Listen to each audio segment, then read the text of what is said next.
嗨，大家好，我是坦平树。今天是2025年6月20号。这一期咱们继续胡聊胡适、胡指、胡威，还有胡进老师啊。今天这个胡适走势可以说又是让这个金融消费者多消费的一天啊。我看网上有很多炒股的 UP 主这连续5个交易日都在消费从盘面看这个沪指是震荡微跌截至收盘，沪指跌0.07%，深成指跌0.47%，创业板指数跌0.84%，看上去好像跌的不多，但实际上大部分股票跌幅还不小。全市场3600只个股下跌，只有1000多家股票是上涨的，1700只。那指数为什么是微跌呢？这个大家脑补一下，因为银行股它是红盘，连工商银行都已经创了历史新高，也就是把银行股已经拉冒烟了为了维持这个3400点左右震荡，这个银行股真的是立下汗马功劳所以说大家想象一下这个指数没有太大的变化，银行股不停的创新高，那谁在跌呢？谁在不停的创新低呢？所以对金融消费者来说，那不是普普通通的一个惨字了得怎一个惨字了得最主要的是今天的这个成交量马上就要跌破1万亿沪深两市全天成交额1.07万亿，比昨天少了将近2000亿这么下去的话，下周咱们就能看到1万亿以内了。周末如果没有这么利好下周恐怕下跌的速度下跌的幅度恐怕都会让大家大吃一惊我看了一下今天很多媒体都在报道说黄金价格表现为何偏离常识，黄金给所有人上了一课，这上了热搜也就是说不光是胡适表现偏离常识，这个胡适给所有人上了一课。这么说没毛病这黄金也给所有人上了一课，这个充分说明这个投资多难呢。这个凤凰网财经他这么说的，他说近日黄金价格持续下跌，黄金给所有人都上了一课，也冲上热搜。为何在地缘政治紧张局势之时，黄金反而走跌？不少网友发出疑问。当前黄金市场正处于多重因素交织的复杂环境中，美联储谨慎的货币政策立场和关税引发的通胀预期为金价带来短期压力。在6月18日的会议中，决定将指标隔夜利率维持在 4.25% 至 4.5% 不变。但美联储主席鲍威尔在新闻发布会上明确表示，尽管今年仍预计降息50个基点，但未来降息步伐将明显放缓。美联储放缓降息步伐的信号意味着短期内美元可能保持强势，进而对金价形成压制。实际上，去年黄金价格表现也曾偏离常识，黄金与美元利率的负相关系出现了历史上罕见的背离。6月20日，纽约商品交易所黄金期货价格跌至3368美元每盎司，而在6月16日还曾触顶3476美元每盎司，短短3天时间跌幅超100美元。在以色列与伊朗冲突升级，美国可能军事介入背景下，黄金作为避险资产为何不涨反跌？在这个3300美元以上，黄金反复震荡，也不知道多少人亏了。炒黄金的人不知道今年有没有赚到钱今天胡适白酒股逆势走强，白酒股展开反弹，黄台酒业涨停。这个白酒板块这个一直承压，因为现在又是禁酒令，又是消费不畅，茅台价格都在下跌，大家都不喝了，喝不起所以白酒股的股价是跌跌不休。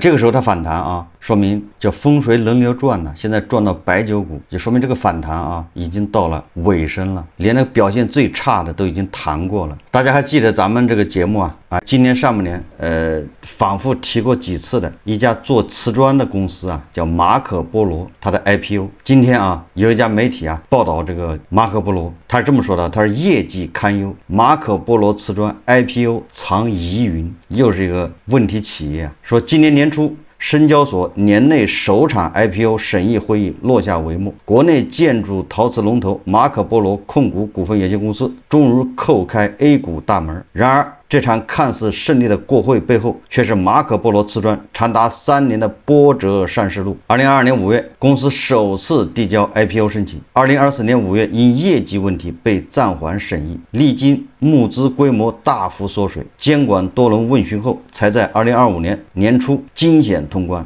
当光环褪去，马可波罗招股书里藏着的业绩滑坡、地产坏账如突击分红三大疑云，正成为投资者和加盟商心头挥之不去的阴影。我记得我在那以前节目里面一直说啊，就这么一个公司，为什么死乞白赖的要上市？为什么容许它上市？明显的房地产行业已经不行了，明显的这个陶瓷行业啊是高能耗、高污染，也没有什么科技可言。这样的企业你要赚钱自己赚钱去，对吧？你要不赚钱你就自己关门，你非要让它到胡适割韭菜干啥呢？每一个股票后面啊，每一个上市公司后面都有一个大神仙，更何况啊，这个马可波罗控股股东啊，这简直是资本市场的一个什么擅长资本运作的一个大佬，他是搞资本运作，真正的把胡适当工具。这不，你看刚上市，业绩就要变脸了，叫业绩持续下滑，毛利率承压。作为国内建筑陶瓷行业营收3连冠得主，马可波罗近年来业绩表现却难掩颓势。数据显示，2021年到2023年，公司营收从93亿元降至89亿元，净利润更是从16亿元缩水至13亿元，累计下滑18%。这个符合房地产的行业的规律啊，它跟那个房地产行业是密切相关。这大家就能想象到，它有大量的应收账款回不来呀，成为坏账。我不信啊，他的客户里面没有那暴雷房企，那些暴雷房企怎么可能还付得起他的钱呢？2024年，马可波罗业绩颓势继续加剧。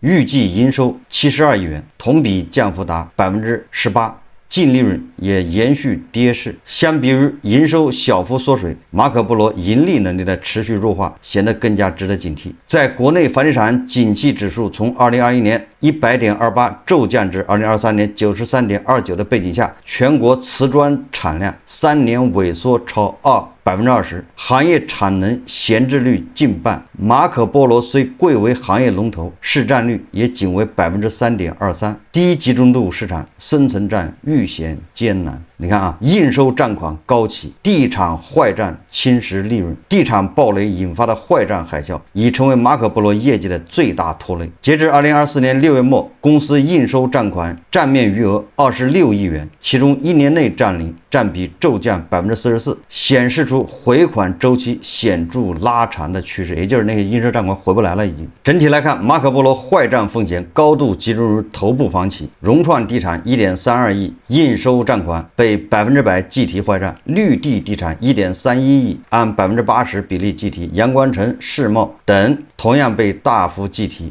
这些企业反正你计提30%和80%是一样的，最终都要100%计提。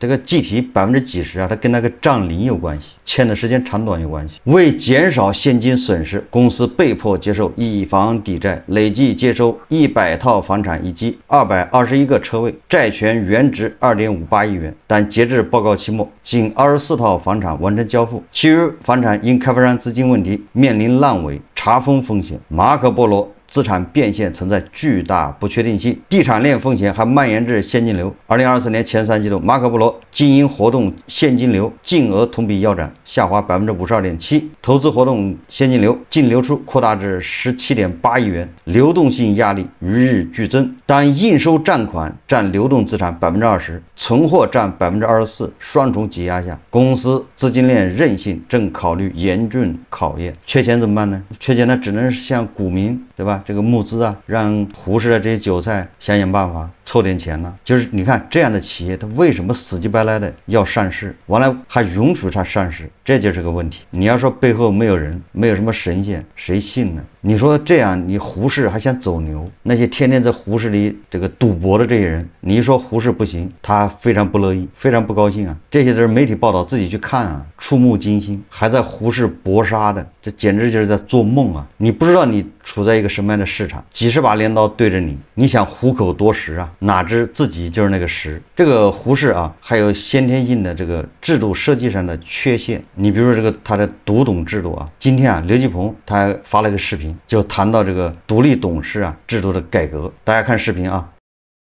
最近我写了一个报告，改变独立董事隶属关系。现在监事会要取消了，那谁来监督上市公司的执行层呢？只有靠独董。可是现在的独董是大股东聘的，你让大股东聘的人去监督大股东的执行层，可能吗？不可能。你是独董，是我聘的，你的薪酬是我给你发，你能制约得了我吗？所以独立董事制度要根本改变，要建立证监会协会和独立董事三位一体的管理序列，让15000个独立董事能够成为证监会监管的眼睛，防患于未然。要在董事会里边解决治理结构的体制问题。就是独立董事管监督，执行董事管运营，独立董事监督执行董事，他们之间没有那种大股东控制的董事会聘任独立董事的天然依附关系，这就需要一个较大的改变。证监会现在多累啊！机构部门再多，管得了5400家公司吗？广州中院还把康美药业的5个独立董事判罚3.9个亿啊！现有法律不认为独立董事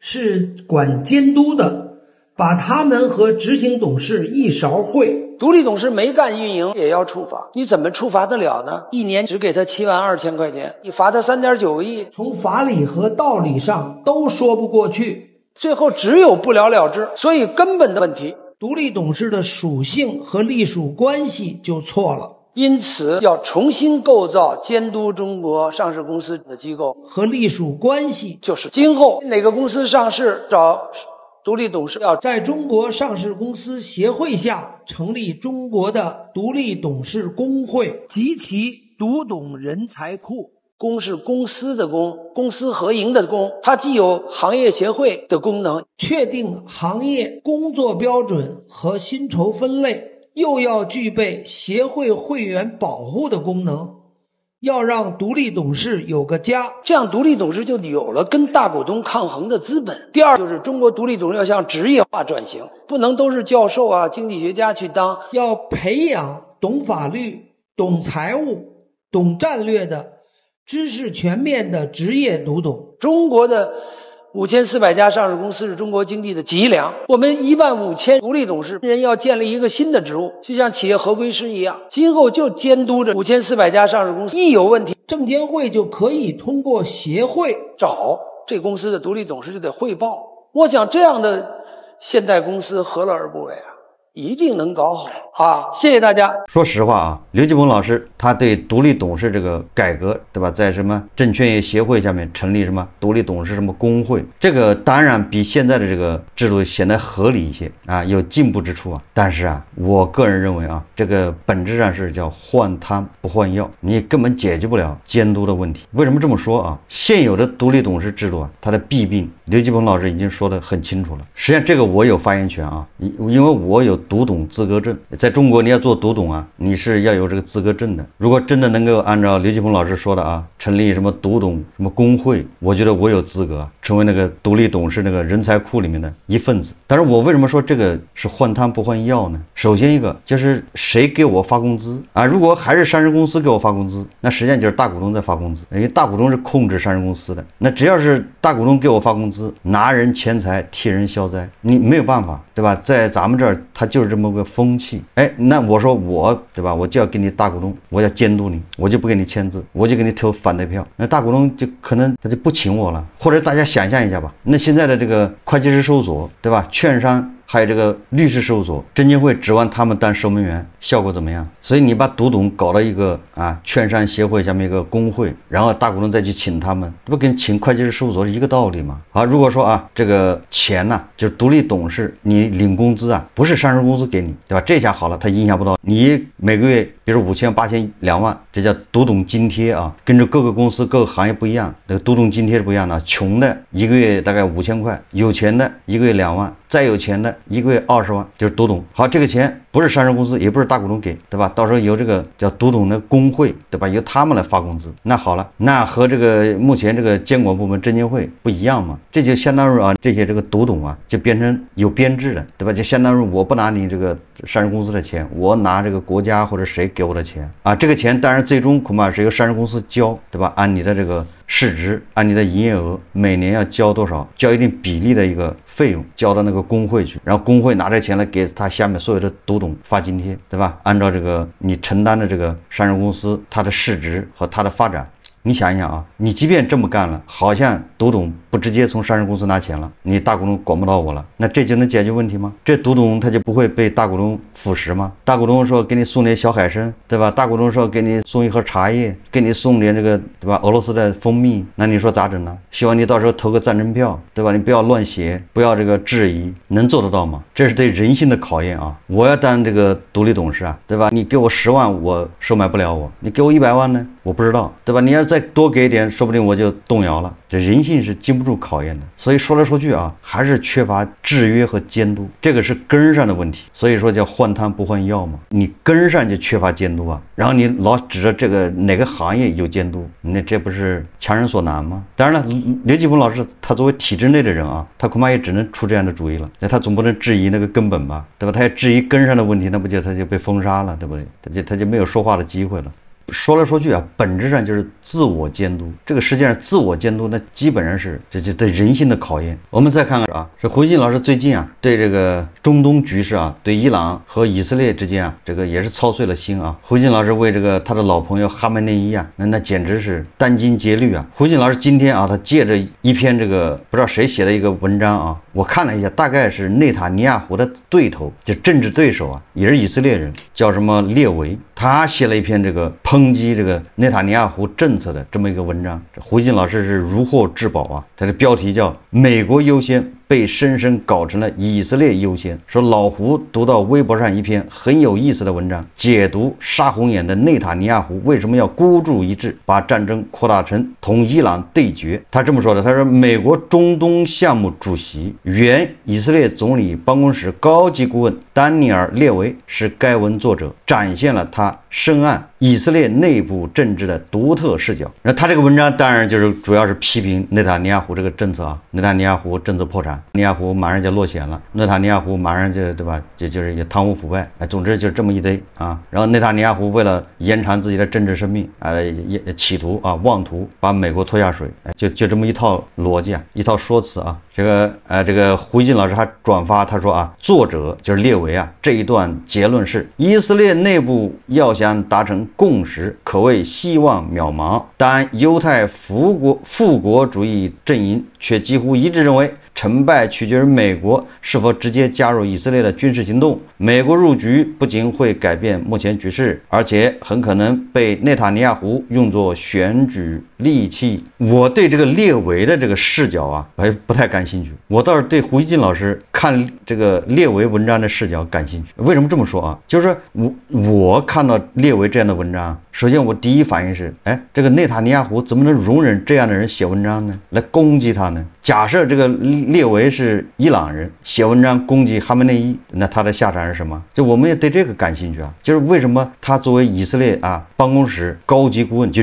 原来的高级顾问，他能公开写文章质疑以色列的总理内塔尼亚胡，这是为什么？在伊朗谁敢质疑哈梅内伊吗？不要说伊朗，连印度都不允许，朝鲜也不允许，俄罗斯现在也不允许。就是胡锡进老师他看不到这一点，你看不到这一点，你就分析不出为什么伊朗是被以色列按在地上摩擦，而不是以色列被伊朗按在地上摩擦，对吧？胡锡进老师写这样的评论文章的之前呢，最好是把自己对吧30年前写的那个什么伊拉克的那报道再反复精读几遍，看看自己失误在什么地方，闹笑话了。你现在还要继续闹笑话吗？30年前闹笑话可以理解啊，因为那时候年轻呢，刚走上工作岗位，社会阅历不足，再加上那个时候信息没那么发达，可以理解对吧？你30年后你都退休了，你这30年没有进步，这个说不过去啊。内塔尼亚胡为什么没有让他的对手中毒？这是他的政治对手啊，他为什么不能学一学普京呢？为什么不能学一学司令官？不能学一些对吧哈梅内伊，对吧？让这些所谓的反对派只能打心眼的反对，不敢表现出来，还能让他写文章，还写1、2、3、4、5、6、7。胡锡进老师说啊，说列维的文章总结到，以色列所走的道路永远无法为该地区人民或以色列人带来福祉或安全，无论是在加沙、约旦河西岸、东耶路撒冷、伊朗、叙利亚还是黎巴嫩，以色列的行动都是一个极端国家的行为，只能通向破坏稳定、激进和修正主义。现在更多以色列人承认，他们的政府正在自取灭亡。这个是人家以色列内部对吧，互相辩论、互相指责、互相这个监督。胡锡进老师却把它当个笑话看，很有可能胡锡进老师啊，他受了这么多年的教育，领了这么多年的恩情呢，他已经习惯了这种一个声音、一个思想、一个观点。好，这期节目我们就聊到这里，感谢大家收看。如果喜欢我的节目，欢迎订阅、转发，也可以在下方留言评论，谢谢大家。